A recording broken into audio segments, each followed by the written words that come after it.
सूत्र अगला, तथा युक्तम चानिप्सितम, तथा युक्तम चानिप्सितम, तथा युक्तम च अनिप्सितम। ये सब इसका इंपॉर्टेंट है देखना सूत्र में कि इप्सित कर्म में द्वितीय विभक्ति होती है। अपन ने क्या पढ़ा, कर्तुरिप्सितमम कर्मम, कि कर्ता जो है उसका जो सबसे इच्छित है उसमें क्या होता है, कर्म संज्ञा होती है। ये क्या कहता है कि तथा युक्तम, अगर इप्सित कर्म के साथ कोई अनिप्सित कार्य भी हो रहा हो तो भी उसमें कौन सी विभक्ति हो जाएगी, द्वितीय विभक्ति। जैसे गांव जाता हुआ चोरों को देखता है।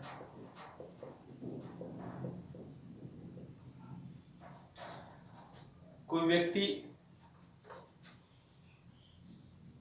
राम गांव जाता हुआ चोरों को देखता है।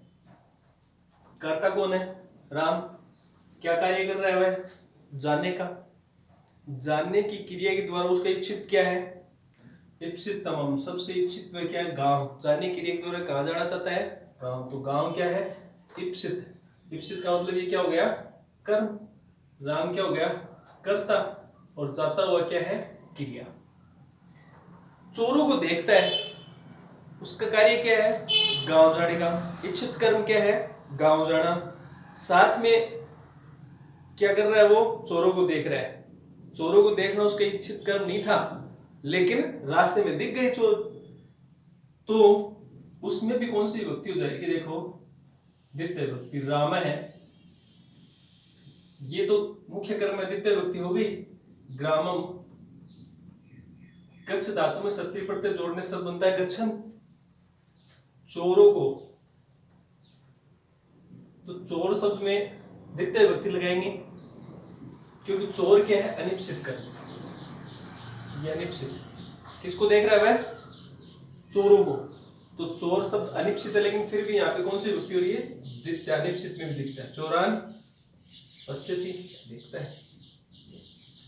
स राम है, ग्रामम गच्छन चोरान पश्यति, उसका इच्छित कर्म क्या था, गांव जाना।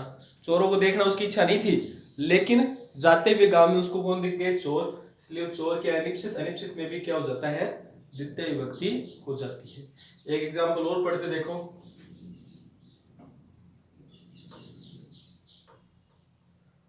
ओदनम, चावल को बोलते ओदनम। भुंजानो विषम भुंगते। ओदनम का मतलब चावल, भुंजानो यानी खाते हुए, चावल खाते हुए। विषम भुंगते, विष यानी जहर, जहर खा गया। इच्छित कर्म क्या उस व्यक्ति का, चावल खाना। जहर थोड़ी खाना चाहता था वो, लेकिन साथ साथ हो गया उसके काम वो, इसीलिए अनिप्सित शब्द है विष, इसमें भी क्या हुआ, द्वितीय। इच्छित कर्म ओदनम, अनिप्सित विषम, इच्छित ग्राम, अनिप्सित चोर। समझ में आ गया। तथा युक्तम, अगर इच्छित कर्म के साथ साथ साथ कोई अगर अनिप्सित कर्म होता है तो वहां भी कौन सी विभक्ति हो जाती है, द्वितीय विभक्ति हो जाती है। वहां भी कौन सी विभक्ति हो जाती है, द्वितीय विभक्ति हो जाती है। अगला देखो,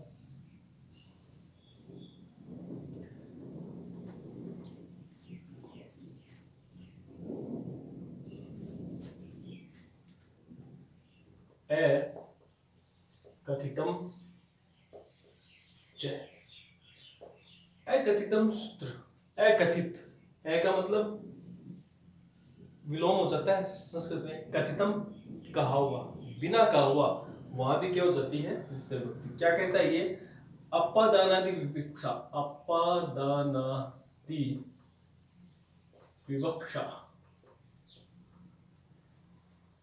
अपादान यानी अपादान कारक, अपादान आदि कारक विवक्षा यानी छोड़कर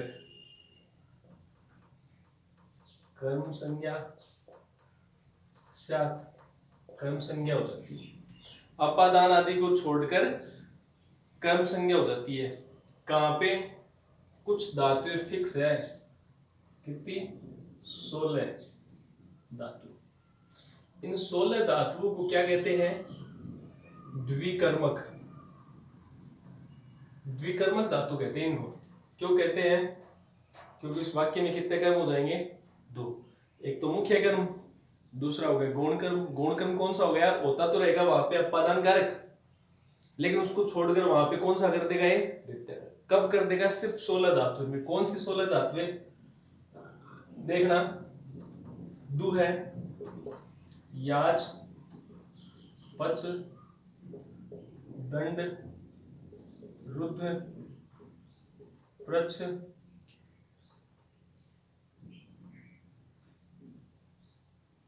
दु है, याच, पच, दंड, रुद्र, दु है, याच, पच, दंड, रुद्र, प्रच्छ,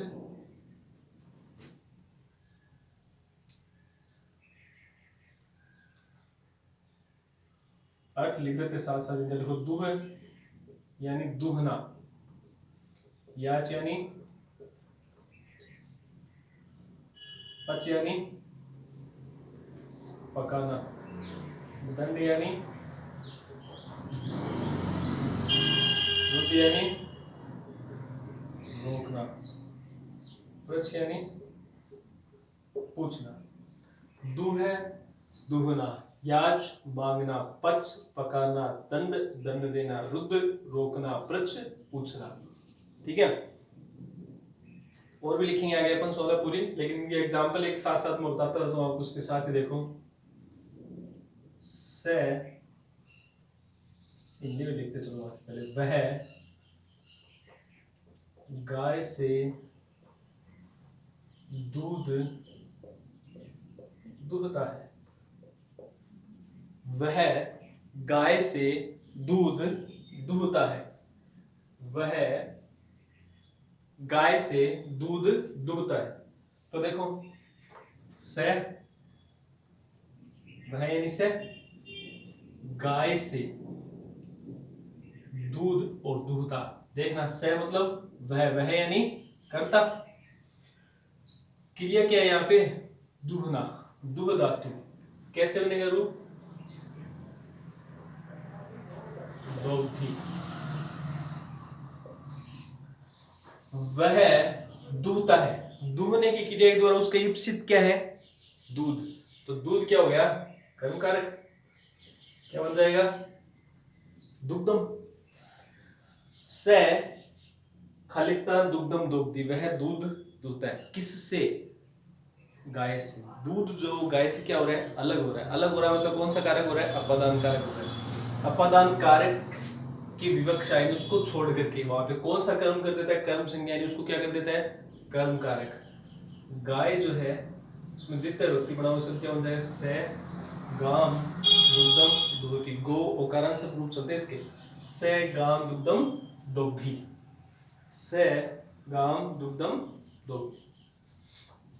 एक और वाक्य देखते, देखो। वह माणवक से रास्ता पूछता है। वह माणवक से रास्ता पूछता है। वह से पूछने को क्या बोलते हैं? पृच्छ। प्रथम पुरुष एकवचन पृच्छति। वह पूछने के द्वारा क्या चाह रहा है? रास्ता। मतलब रास्ता क्या है? कर्म। कर्म को तृतीय विभक्ति में बनाएंगे, शब्द क्या बन जाएगा? पंथानम। माणवक से अलग, माणवक से रास्ता पूछ रहा हूं वहां पे। विभक्ति कौन सी होनी थी? अपादान। कर्म कौन सा होना था? कारक अपादान, लेकिन यहाँ पे क्या हो जाएगा उसको? कर्म कारक। द्वितीय विभक्ति बना देंगे माणवकम।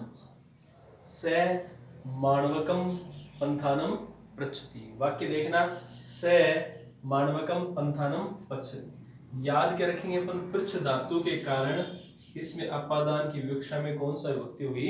द्वितीय विभक्ति। दो तरीके से पूछे जाते हैं एग्जाम में। देखो, एक तो पूछेगा, अंडरलाइन दे देगा शब्द, अंडरलाइन शब्द दे दिया, रेखांकित पदे विभक्ति तत्कारणम च लिखत। रेखांकित पदे विभक्ति तत्कारणम च लिखत। तो रेखांकित पद जो है मानवक, उसमें विभक्ति, विभक्ति कौन सी है? द्वितीय। तत्कारणम पृच्छ धातु योगे। पृच्छ धातु कौन सी? कर्मक। पृच्छ धातु योगे मानवक शब्द द्वितीय विभक्ति भवति। कारण पृच्छ धातु, विभक्ति द्वितीय। ठीक है। दूसरा क्या है? राइट वाक्य पूछेगा, 1 2 3 4 लिख दे। स माणवकम पंथानम पृच्छति, स माणवकात् पंथानम पृच्छति, स माणवकेन पंथानम पृच्छति। 3 वाक्य लिख दे। जैसे मान लो 1 2 3 4, 4 ऑप्शन आते हैं। स माणवकम पंथानम पृच्छति, स माणवकात् पंथानम पृच्छति। अगला हो गया, स माणवकेन पंथानम पृच्छति। अगला हो गया, उपयुक्त सर्वेषण।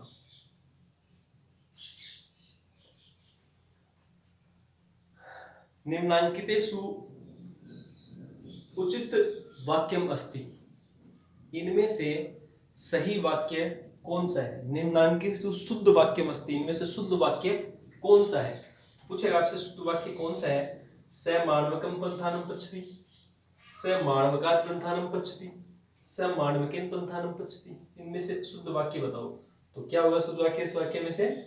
स माणवकम पंथानम पृच्छति।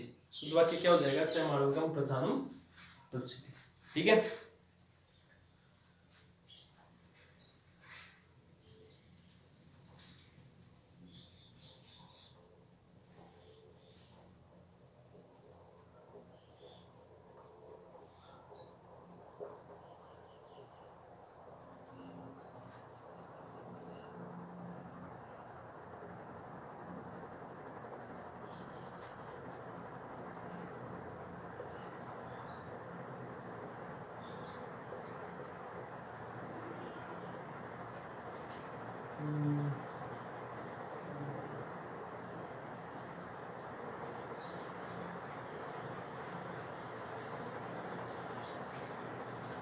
दूर याच पच दंड रुद्र प्रच ची जी। इसके बाद एक रहेगा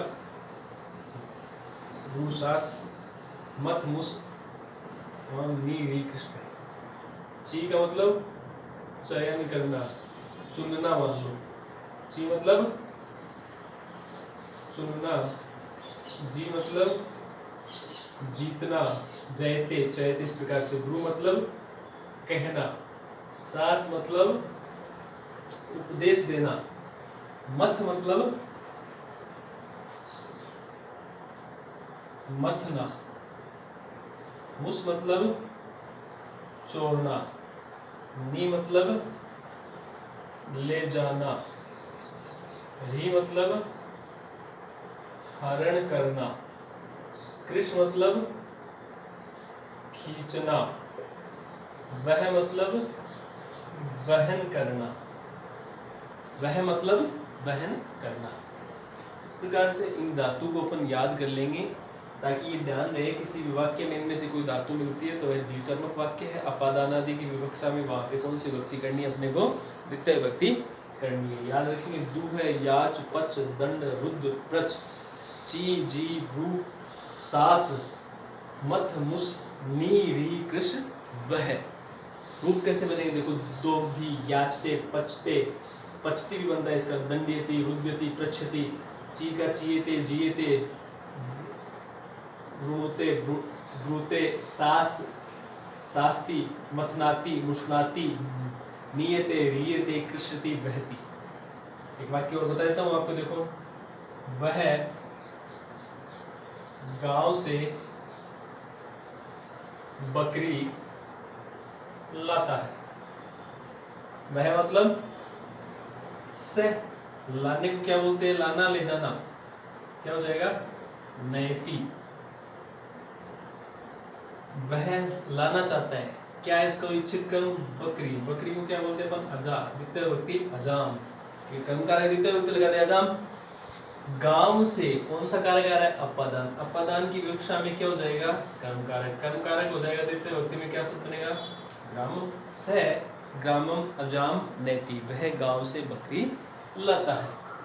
ठीक है, इस प्रकार से इसको याद कर लेंगे। सूत्र को देखो एक बार दोबारा रिपीट कर देता हूँ। एकथितम च सूत्र कहता है कि इन 16 धातुओं के योग में 16 धातुएं कौन सी?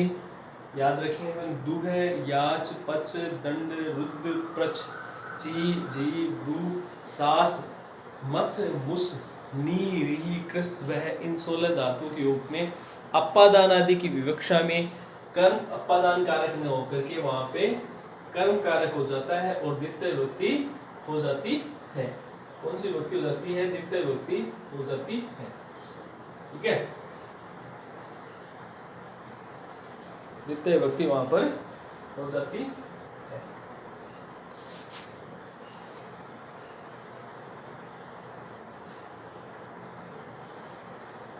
अगला देखो, कुछ शब्द देखो उनके योग में से अपन ने पढ़ाया था मैंने आपको पहले कि उपपद विभक्ति क्या कहती है? कुछ शब्दों के विशेष शब्दों के योग में जो विभक्ति होती है उन्हें कहते हैं उभयतः, सर्वतः, अधोअधि, अधो अधः, अध्यधि,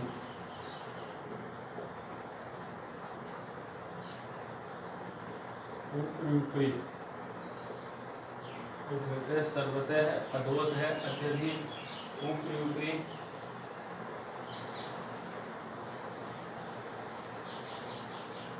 और एक शब्द और क्या बच गया इसमें? धिक।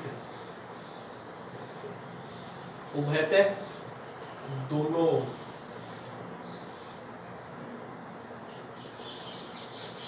सर्वतः चारों, अधोअधः ठीक नीचे या नीचे नीचे,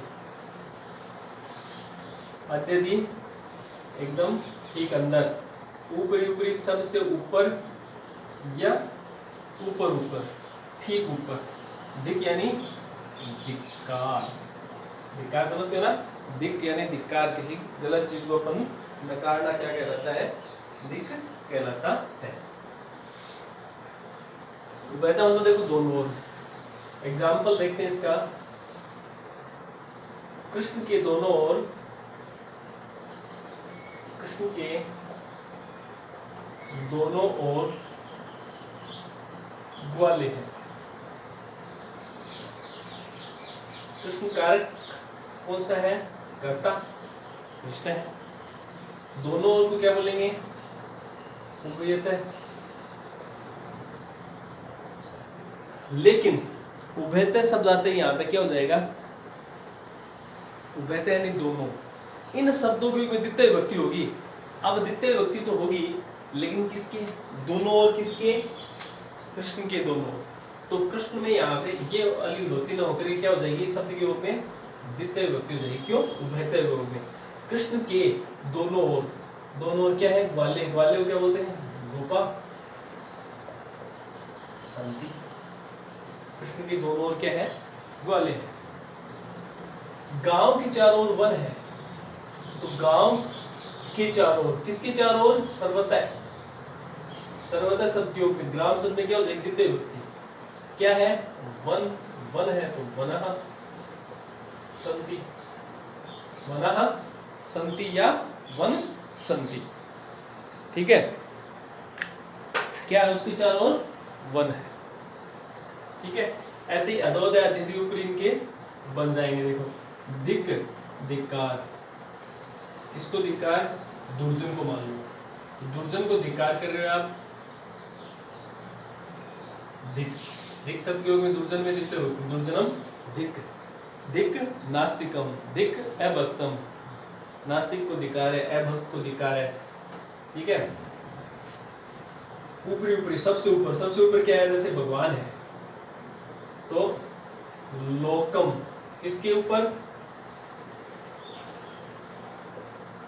सबसे ऊपर, लोक के ऊपर, किसके ऊपर, लोक के ऊपर, ऊपरी के योग में लोक शब्द देता क्या, हरि अस्ति, कौन है, हरि है, सबसे ऊपर कौन है, हरि है, किसके ऊपर, लोकम ऊपरी हरि अस्ति। अध्यधि सबसे अंदर,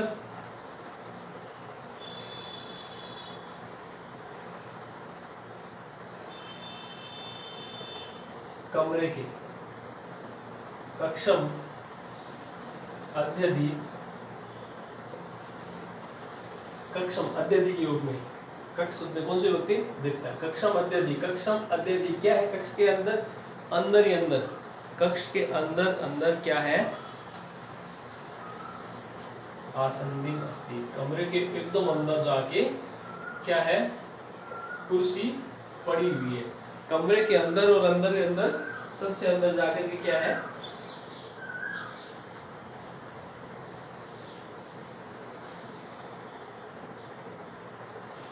सबसे ऊपर जाकर के क्या पड़ी है, कुर्सी पड़ी है, दो अधर ठीक नीचे। अब देखो सबसे ऊपर हरि, सबसे नीचे भगवान चारों तरफ है, ये बना देंगे, देखो लोकम अधो अधय, ठीक नीचे, लोक के ठीक नीचे कौन है, भगवान है, हरि अस्ति, लोक के ठीक नीचे भी कौन है, भगवान, और लोक के ठीक ऊपर भी कौन है, भगवान, दोनों तरफ ही क्या है, ईश्वर है, हरि है, भगवान है, दोनों तरफ देखेंगे। देखो शब्द कौन कौन से, उभयतः, सर्वतः, अधो अधय, अध्यधि, ऊपरी ऊपरी, दिक्, इन शब्दों के योग में द्वितीय विभक्ति होती है, इन शब्दों के योग में द्वितीय विभक्ति होती है, याद रखेंगे, इन शब्दों को याद कर लेंगे, उभयतः, सर्वतः, अधो अधय, अध्यधि, ऊपरी ऊपरी और दिक्, इन शब्दों के योग में कौन सी विभक्ति होती है, द्वितीय विभक्ति होती है, इन शब्दों के योग में कौन सी विभक्ति होती है, द्वितीय विभक्ति होती है।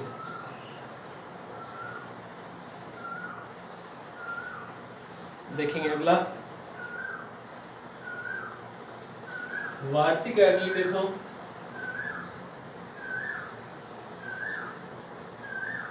अगली वार्तिक क्या कहते हैं, देखो अभितः, अभितः परितः समया निक्सा हा प्रति योगे अपि, अभितः परितः समया निक्सा हा और प्रति, इन शब्दों के योग में भी क्या हो जाती है, द्वितीय विभक्ति। अभितः मतलब दोनों ओर, परितः मतलब चारों ओर, समया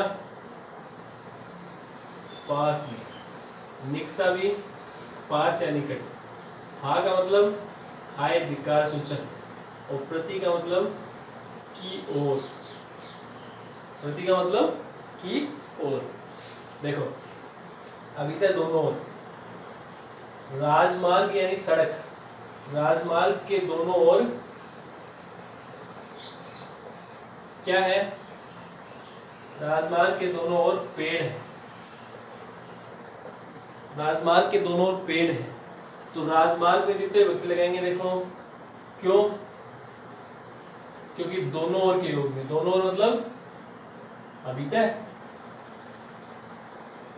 तो द्वितीय विभक्ति हो जाएगी इसमें अभितः के योग में, किसके दोनों ओर, राजमार्ग के दोनों ओर, इसलिए अभितः शब्द के योग में राजमार्ग में द्वितीय विभक्ति, राजमार्गम अभितः। क्या है, वृक्षा सन्ति, राजमार्ग के दोनों ओर क्या है, वृक्ष है। परितः, ग्रामम परितः वृक्षा सन्ति, ग्रामम परितः वना सन्ति, ठीक है। समया पास में, विद्यालय गृहम समीपम, सॉरी समया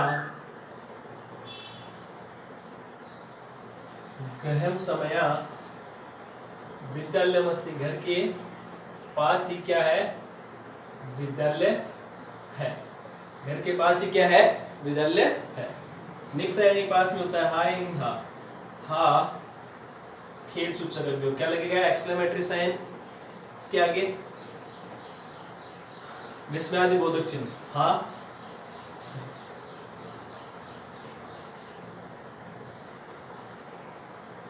कृष्णा एवं हम, हा कृष्णा ए भक्तम, ठीक है। प्रति यानी की ओर, अहम मैं विद्यालय की ओर जाता हूँ, मैं बाजार की ओर जाता हूँ, कोई भी वाक्य बना, मैं बाजार की ओर जाता हूँ। देखो मैं यानी अहम, किसकी ओर, बाजार की ओर। बाजार यानी आपन, आपणम प्रति गच्छति, प्रति शब्द के योग में द्वितीय विभक्ति, किसकी ओर, किसकी ओर जा रहा हूं मैं, आपणम, आपन शब्द द्वितीय विभक्ति चाहिए, आपणम, अहम आपणम प्रति गच्छामि, मैं विद्यालय की ओर जाता हूं, मैं विद्यालय की ओर जाता हूं।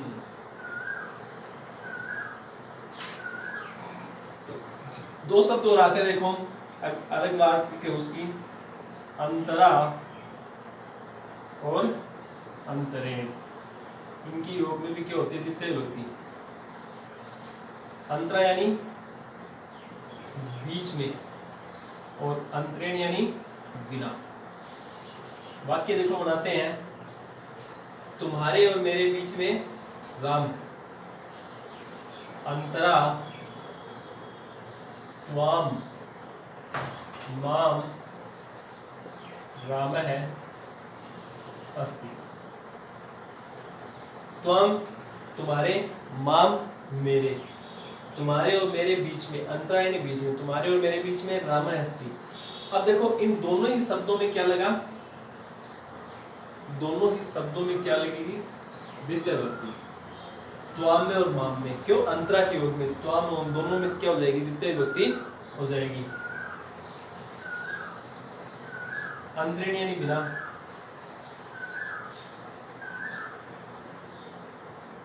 जलम, जल के बिना जीवन नहीं है। देखो अंतरेण जीवनम नास्ति, किसके बिना जीवन नहीं है, जल के बिना, अंतरेण बिना, इसमें द्वितीय विभक्ति, अंतरेण के योग में जल शब्द में द्वितीय विभक्ति, क्या बन जाएगा, जलम, अंतरेण जलम, अंतरेण जीवनम नास्ति, अंतरेण जलम जीवनम नास्ति। दोनों तरीके से बना सकते हैं अपन, कैसे भी लिखें दोनों सही।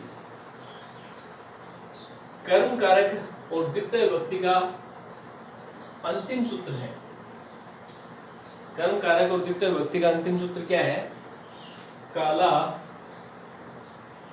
ध्वनो रत्यंत संयोगी, काला ध्वनो रत्यंत संयोगी। दो शब्द देखो, काल और अध्वन, अत्यंत संयोग बाद में देखेंगे। पहले देखो काल, काल का मतलब क्या होता है, समय, अध्वन का अर्थ होता है मार्ग, समय और मार्गवाचक शब्द। कौन से शब्द, समय को बताने वाले, अध्वन यानी मार्ग को बताने वाले शब्दों का जब अत्यंत संयोग हो तो वहां पे द्वितीय विभक्ति होती है। अत्यंत संयोग का मतलब जब वह समय पूरा हो रहा हो, उसका पूर्णता का बोध हो रहा हो, तो वहां पे द्वितीय विभक्ति होती है। वह महीने भर पढ़ता है, महीने भर यानी पूरे महीने, अगर वह पूरे महीने पढ़ता है तो पूर्णता का बोध हो रहा है कि वो पूरे महीने पढ़ता है, तो से महीने भर, मास बोलते हैं इसको संस्कृत में। समय का बोध कराने वाला शब्द क्या है, महीना भर, मास क्या हो जाएगी इसमें, द्वितीय विभक्ति, सब क्या लिख देंगे, पढ़ने को क्या बोलते हैं, अधीते या पठते, दोनों ही वाक्य, दोनों ही कार्य क्रिया बन जाएगी, समासम अधीते। एक वाक्य देखो, अध्वन, इसका अपन बनाते हैं मार्गवाचक। एक कोस तक नदी टेढ़ी है,